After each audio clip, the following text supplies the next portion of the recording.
eu acho que nesse final de semana nós tivemos aí o lançamento da candidatura do Romeu Zema. Estou contando aqui no canal meio, porque talvez vocês não tenham visto, né? É uma notícia de pouca repercussão.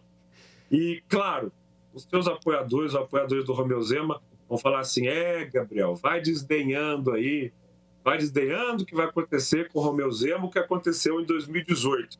Para contextualizar, né? Nós tivemos, em 2018, um cenário da política mineira em que havia uma profunda rejeição aos nomes do Aécio Neves e do Fernando Pimentel. Havia um desgaste profundo. E mais, né? O governo do Fernando Pimentel foi trágico. Isso é preciso ser dito aqui, né? O governo do Fernando Pimentel ele pegou uma espécie de tempestade perfeita para o governo. Primeiro, as contas de Minas chegaram num grau de estrangulamento por causa da dívida pública, né? A dívida pública mineira, que eu posso contar para vocês desde o Afonso Pena, né? Belo Horizonte foi a primeira razão de endividamento de Minas Gerais, porque precisou pedir empréstimo a bancos, né, para construir a cidade, com a cidade planejada. Os governadores da República Velha foram aumentando essa dívida. A primeira incapacidade de pagar foi com o Olegário Maciel, que declarou, né, a moratória. Na sequência, o Benedito Valadares conseguiu organizar bastante. Aí veio o JK, que gostava de gastar muito, sabe, Flávia Luiza? O Milton Campos foi mais moralizador. E a ditadura, gente, essa que o Zema não sabe se existiu, se não existiu, como é que foi, a ditadura fez a dívida pública mineira explodir. Os governadores indicados pelo regime militar torraram dinheiro na construção de obras, os juros explodiram e a dívida foi para muito dinheiro.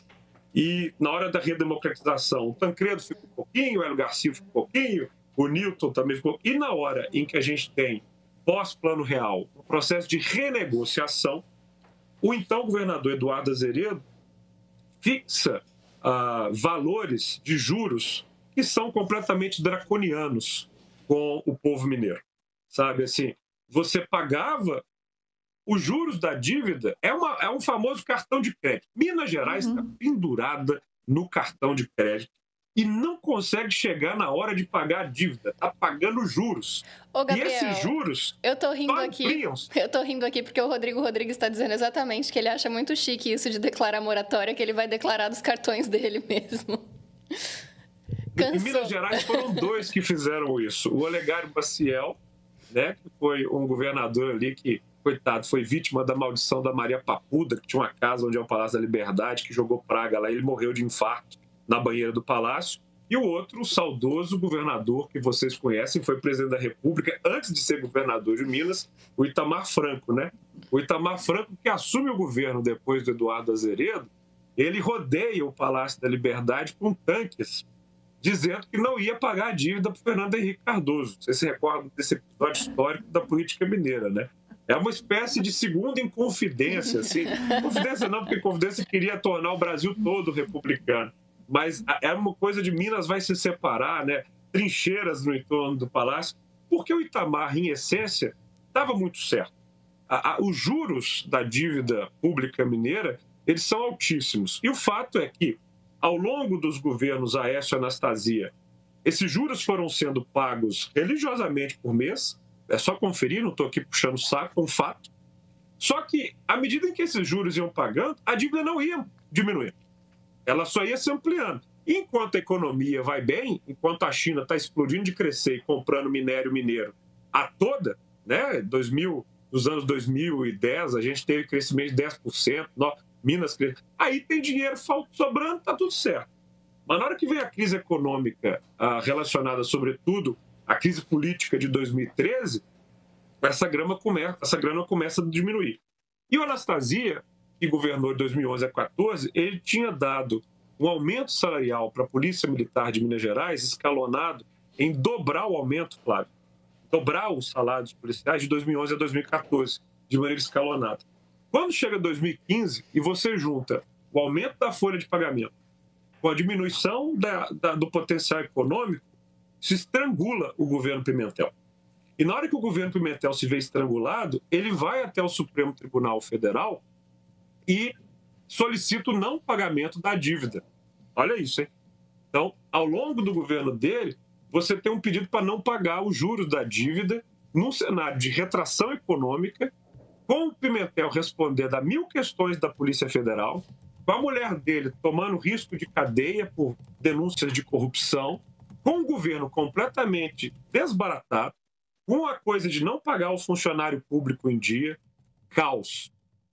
Quando é 2018 e você tem eleição, o Rodrigo Pacheco seria o candidato. Na verdade, o Márcio Lacerda, que tinha sido prefeito de Belo Horizonte, seria candidato pelo PSB. Mas nessas construções nacionais, Pernambuco, Minas Gerais, o PSB tira o Márcio Lacerda da disputa. Então, a ideia de um candidato que não fosse nem o Aécio nem o Pimentel é implodida num primeiro lugar com a retirada do Márcio Lacerda. A tentativa do Rodrigo Pacheco de ser o candidato do DEM ali também é implodida pelo PSDB, que retira ele da disputa para colocar de novo o Anastasia, que era um senador no meio de mandato. A ideia dos tucanos e dos petistas na época, no momento pré-Bolsonaro, era reeditar uma disputa que sempre contou com PSDB e PT. E no debate final daquela eleição, na Globo, a preocupação dos tucanos e dos petistas era retirar do debate o João Batista dos Mares Guia, que era um candidato da rede que também se oferecia como uma espécie de terceira opção. E retiraram. E esqueceram lá o Zema, que foi colocado, que era do Partido Novo, e que no debate da Globo fez uma coisa que até então nenhum candidato ao governo de Minas tinha feito. Se você taxa nas coisas ruins e quer mudar, no Brasil você pode escolher entre o Amoedo e o Bolsonaro. Eu achei isso interessante, ou seja, ele é do Partido Novo, o candidato era o Amoedo, mas ele já lança aquela isca, aquela luz ali para o eleitor bolsonarista de Minas. Eu sou o candidato do Bolsonaro ao governo estadual. O que acontece ali? O Pimentel fica para trás, o Zema, em 5 dias, sobe no conhecimento e vai para o segundo lugar, e quando termina o segundo turno, ele é eleito no Palácio da Liberdade, né? O Palácio Tiradentes, vence a eleição. Eleito em 2018. Não, então, e depois... depois ele enfrenta o Alexandre Calil, que ao invés de tentar ser um candidato, digamos, também que falava por si, que falava por uma mineridade, por uma terceira via, escolhe ser o candidato do Lula em 2022, trazendo essa disputa nacional para Minas Gerais. Então ele é reeleito, uma votação grande, até porque, Flávio, naquela eleição não tinha nenhum sujeito, além dos dois, com mais viabilidade. Por que eu disse isso tudo? Porque os apoiadores do Romeu Zema defendem a tese de que o raio pode cair 3 vezes no mesmo lugar. Enquanto muitos analistas políticos dizem, né, que um candidato sem tempo de televisão, sem alianças políticas, sem, enfim, as condições de musculatura básicas, não poderia ganhar, ele agora tem chance de novo. Qual que eu acho que é a diferença grande, Flávio e Luísa, que nós estamos tendo nesse momento? É porque em 2018 e em 2022, o Zema se ancorou com força no Bolsonaro. Em 22 ele se ancorou de um jeito até bem mineirinho. Olha eu aqui usando a minha mineiridade para poder ter lugar de fala. Ele não falava expressamente do Bolsonaro. Tinha até um candidato que era do Bolsonaro, que era do Carlos Viana. Mas ele dava todos os indícios de que era. Obviamente ignorando o candidato novo, que era o Luiz, né? Flávio lá, que foi o candidato. Agora, eu acho que o jogo mudou.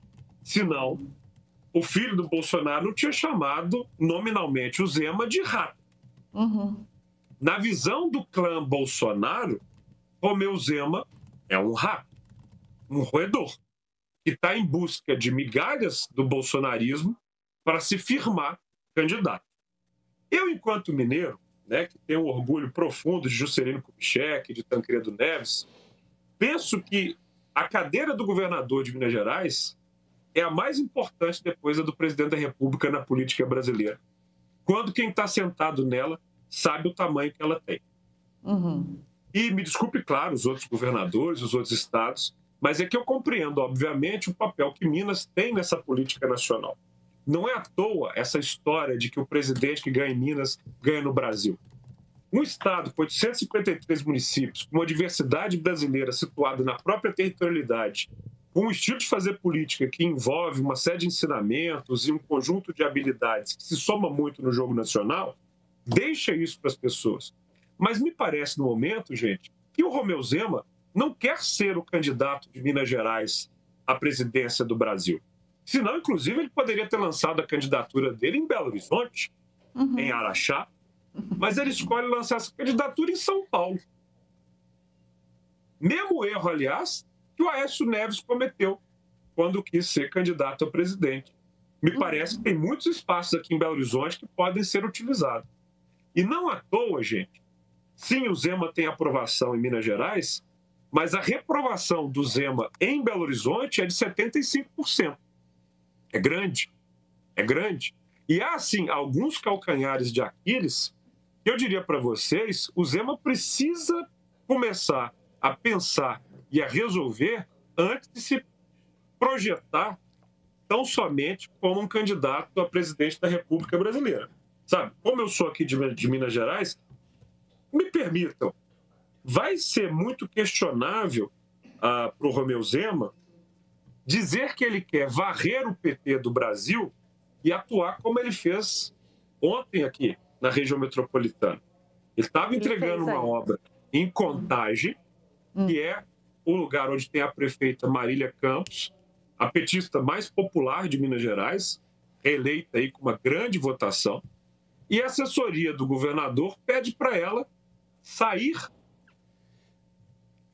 do evento, do lugar onde estava o governador, para que ele aparecesse sozinho no vídeo.